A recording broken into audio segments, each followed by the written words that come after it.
morning. Secretary General will just deliver a statement on Ukraine. Sir? In 5 days, Ukrainians and Russians will mark Easter. This holiday unites the Orthodox Christians in both Russia and Ukraine, as well as Catholic Ukrainians in celebration. Easter is a season for renewal, resurrection, and hope. It's a time for reflection on the meaning of suffering, sacrifice, death, and rebirth. It is meant to be a moment of unity. But this year, Holy Week is being observed under the cloud of a war that represents the total negation of the Easter message. Instead of celebration of a new life, this Easter coincides with the Russian offensive in eastern Ukraine. The intense concentration of forces and firepower makes this battle inevitably more violent, bloody, and destructive. The onslaught and terrible toll on civilians we have seen so far could pale in comparison to the horror that lies ahead. This cannot be allowed to happen. Hundreds of thousands of lives hang in the balance. Many good faith efforts by many parties to reach a ceasefire in Ukraine have failed.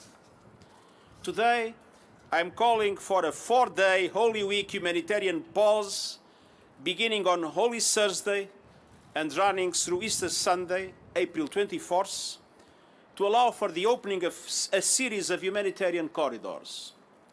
The humanitarian pause would provide the necessary conditions to meet two crucial imperatives. First, safe passage of all civilians willing to leave the areas of current and expected confrontation in coordination with the International Committee of the Red Cross.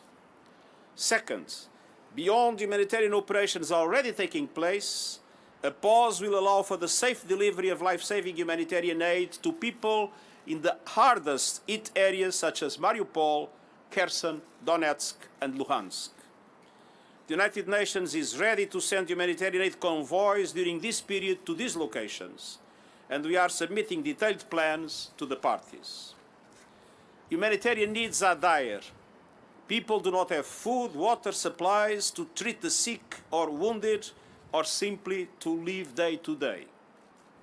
More than 12 million people need humanitarian assistance in Ukraine today, and of those, more than 1/3 are in Mariupol, Kherson, Donetsk, and Luhansk. We anticipate that this figure will increase to 15.7 million. That's about 40% of all Ukrainians still left in the country. There is a measure of progress to build upon. Some 2.5 million people have been provided with assistance in the past 7 weeks, including many in the East. For all these life or death reasons, I call on Russians and Ukrainians to silence the guns and forge a path to safety for so many at immediate risk.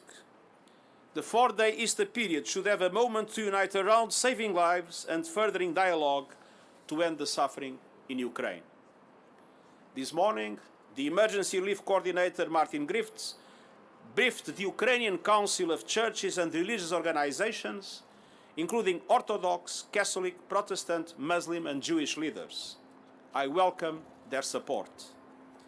Inspired by Holy Week and all that it represents, I urge all parties and all champions of peace around the world to join my Easter appeal. Save lives. Stop the bloodshed and destruction. Open a window for dialogue and peace. And keep faith with the meaning and the message of Easter. Thank you. Thank you very much.